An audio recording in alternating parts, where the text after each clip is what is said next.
Hey there, welcome to My Green Pets. I'm William Green. It's July 24th, 2020.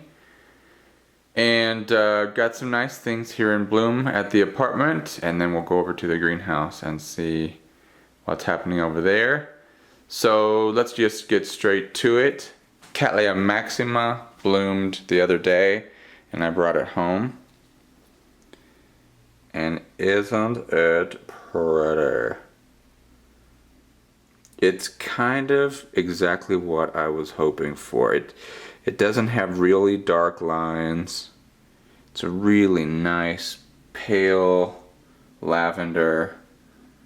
Really nice. Just love it.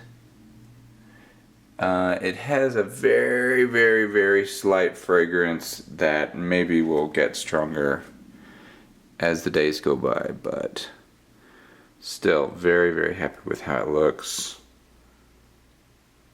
Look at that.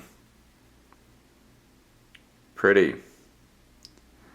Lovely. And I think this sheath has got buds pushing up into it too, so we're going to have blooms later on. And then next to it we've got Cattleya rex here. Hello. Looking lovely today.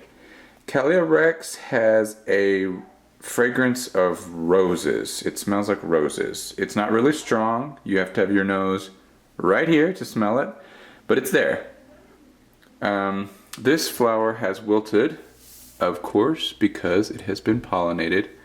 3 of the 4 flowers that I have been pollinated, but I left this one open, this one alone, because you want to enjoy it, right? My wonky phal is almost completely open here. It's actually turned out really nice. I'm very happy with it. And let's see what's down here. Vanda falcata still looking lovely in bloom. All the spikes except this one are kind of faded, but that still looks very nice. Lovely.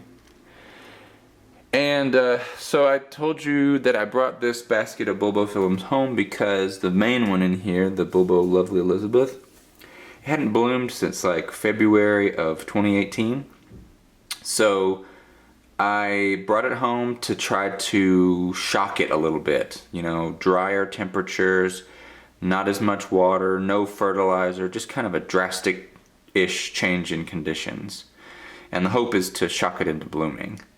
So I see some little nubbins poking out here. You can see there's a couple. There's like one there and one there. They look like growths to me. However, on this one, you can see the nubbin is right up there against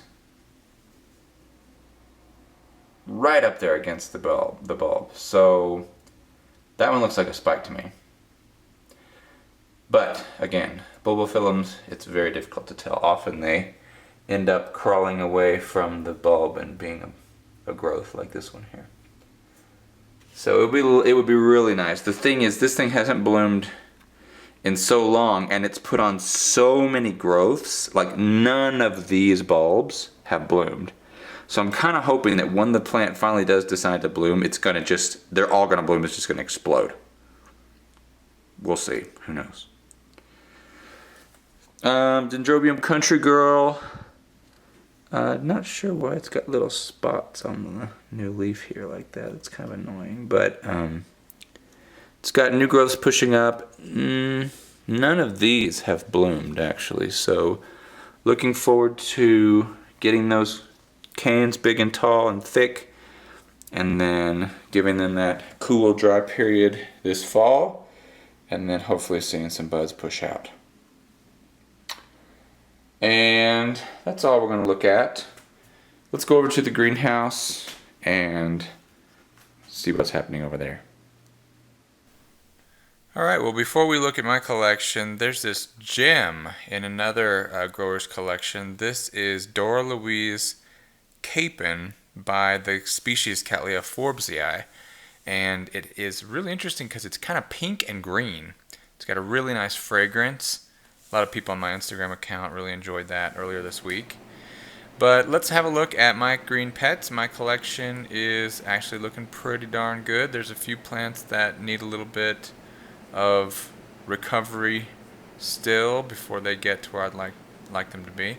I actually got rid of 2 plants. See if you can guess which ones they were in the comments. Let's look at Cattleya walkeriana. This is from Stephen Van Campen Lewis's collection.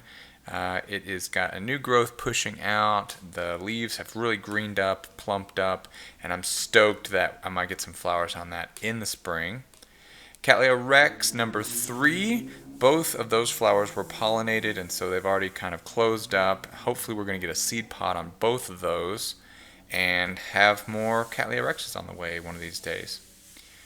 A lot of the Cattleyas, not just the rexes, but all of them are putting out new roots now. It's like they've kind of gotten that growth out of the way, and now once the growths are done, then they can start putting out roots. And it's interesting too, because usually they'll kind of put out a couple roots just to kind of test the waters, and if those roots do okay, then it'll push out a whole bunch. So that's why it's really important for each root to make it. The Catasetum types, they kind of seem to be done in terms of growing bigger. Now they're just kind of fleshing out, right? The leaves aren't getting any taller or longer at this point, but those stems there are getting thick. And actually this flower, this is some kind of a intergeneric Oncidium hybrid. Really pretty, but also very fake looking if you ask me. Not in my collection.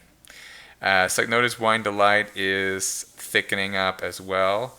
And look at this. Oh wow, Phalaenopsis schilleriana. Remember it had those ugly, ugly, horrible leaves that were turning blotchy and red, and now it's got a beautiful new leaf and another one coming, and they're really long. I'm just really impressed that this plant has recovered so nicely from that potentially deadly situation.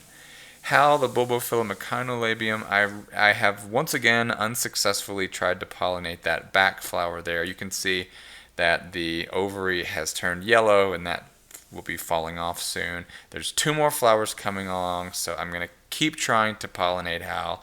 I've asked several Bulbophyllum experts. I can't figure out what it is, but if you have any ideas, please let me know. Otherwise, thanks for stopping by to check on my green pets. I'm William Green, and I will see you next time. See ya.